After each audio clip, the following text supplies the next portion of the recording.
যার ভিতরে 3 গুণ আছে, কয় গুণ? 3টা গুণ আছে, এমন ব্যক্তিকে বন্ধু বানাও। এমন ব্যক্তিকে বন্ধু বানাও।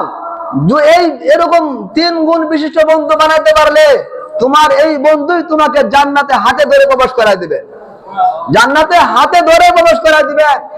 আর যদি এই 3 গুণ ছাড়া কোন বন্ধু বানাও, অবশ্যই সে তোমাকে জাহান্নামে নিয়ে যাবে। তাহলে এই 3 গুণ আপনার থাকার দরকার আছে কিনা? হাদিসের ভিতরে আছে, নবী সাল্লাল্লাহু আলাইহি ওয়াসাল্লাম বলেন, বন্ধু বানাও এমন বন্ধু, যেই বন্ধু সাথে তোমার হাসর নাসর হবে। হাসর নাসর হবে। কেমন বন্ধু? 1 নাম্বার গুণ বন্ধুর, যাদের দেখলে আল্লাহর কথা স্মরণ হয়, এমন ব্যক্তিকে বন্ধু বানাও যাকে দেখলে আল্লাহ তাআলার কথা কি হয়? স্মরণ হয়। 1 নাম্বার গুণ বন্ধুর, 1 নাম্বার গুণ, যাকে দেখলে আল্লাহ তাআলার কথা স্মরণ হয়। 2 নাম্বার গুণ, যার কথা শুনলে ইলম বাড়ে। যার কথা শুনলে আমার ইলম বৃদ্ধি হয়, জ্ঞান বাড়তে থাকে, আমলের দিকে ধাবিত হয়, এমন বন্ধু বানাও। 2 নাম্বার গুণ। 3 নাম্বার গুণ হলো, যাদের আমল দেখলে নিজের আখিরাতের কথা মনে হয়। যেই বন্ধুর আমল দেখলে আমার আখিরাতের কথা কি হয়? মনে হয়ে যায় যে আমারও তো এই দুনিয়া ছাড়তে হবে, আমার বন্ধু যেরকম আমল করতেছে আমারও এরকম আমল করা দরকার, আমল করা প্রয়োজন। তাহলে এরকম 3 গুণ বিশিষ্ট বন্ধু যদি থাকে, তাহলে আল্লাহ তাআলা এই বন্ধুর কারণে আমাকে জান্নাত দিয়ে দিবে। আর যদি এই 3 গুণ ছাড়া আমি কোনো বন্ধু বানাই, তাহলে এই বন্ধুই আমাকে জাহান্নামে নেওয়ার জন্য যথেষ্ট হয়ে যাবে। এজন্য আসেন আমরা সকলে মিলে বারবার তওবা করব। সামান্য পরিমাণ গুনাহ হয়ে গেলেও বারবার আমরা তওবা করতে থাকবো, আস্তাগফার করতে থাকবো, আল্লাহর কাছে ক্ষমা চাইবো বেশি বেশি। যদি আল্লাহ তাআলা আমাকে আমার জীবনের গুনাহগুলি আল্লাহ তাআলা মাফ করে দেন, তাহলে কাল কিয়ামতের ময়দানে আমি আসামির কাঠগড় থেকে মুক্ত হয়ে যাব। আর যদি আমি গুনাহ মাফ করতে না পারি, তাহলে আপনি আমার জন্য জাহান্নাম অবধারিত, জাহান্নামে আমাকে যেতেই হবে। এজন্য বারবার গুনাহ করে অনুতপ্ত হওয়া, লজ্জিত হওয়া, আর এই গুনাহ কাজ না করা, খাঁটি তওবা করা। যে তওবা যারা করে তাদেরকে আমি ভালোবাসি, তাদেরকে আমি মহব্বত করি, তারা আমার বন্ধু। বনি ইসরাইল এর যুগে মুসা আলাইহিস সালাম এক ব্যক্তিকে তার দেশ থেকে তাড়ায় দিয়েছেন। বিভিন্ন অপরাধ তার দ্বারা সংগঠিত হয়, বিভিন্ন ভুল সে করে, এই জন্য তাকে দেশ ছেড়ে দেওয়ার জন্য আদেশ করা হলো। দেশ থেকে তাড়ায় দিয়েছেন। কিছুদিন পরে আল্লাহ পাক রব্বুল আলামিন ওহীর মাধ্যমে জানাইলেন, হে মুসা, আমার এক ওলি দুনিয়া থেকে বিদায় নিয়েছেন, তার জানাজা করার জন্য আপনি যান। মুসা আলাইহিস সালাম বললেন, ও আল্লাহ, একা কি জানাজা করা যায়? যে না, করা যায় না।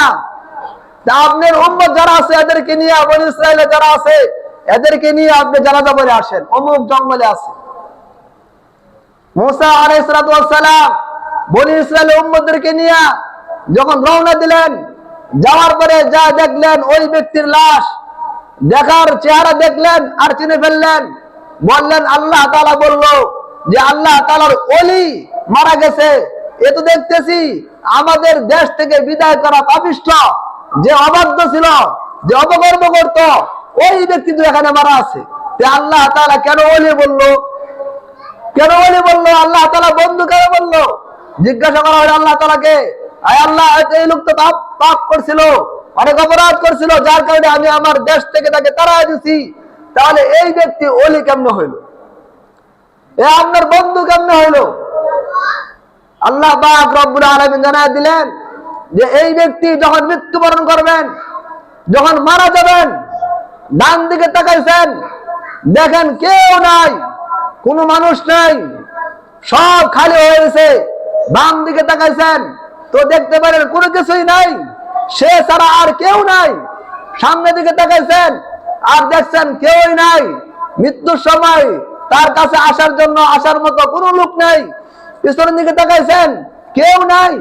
সর্বশেষ উপর দিকে তাকায় বলছেন, আয় আল্লাহ, আমি তো গুনাহগার, তুমি তো গফফার, আমি তোমার গুনাহ করার কারণে তোমার কোনো ক্ষতি সাধন হয় নাই, আমি নেক আমল করলেও তোমার কোনো লাভ হয় নাই। আয় আল্লাহ, আজকে আমার সাথে কেউই নাই, দুনিয়ার কোনো মানুষ নাই, তুমি ছাড়া আর কেউই নাই।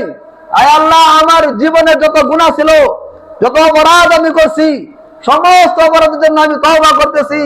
আয় আল্লাহ, তুমি দয়া করে মায়া করে আমাকে মাফ করে দাও। যদি তুমি না মাফ করো, কাল কিয়ামতের ময়দানে আমি জাহান্নামের আযাব সইতে পারবো না। তখন তার জান কবজ হয়ে গেছে।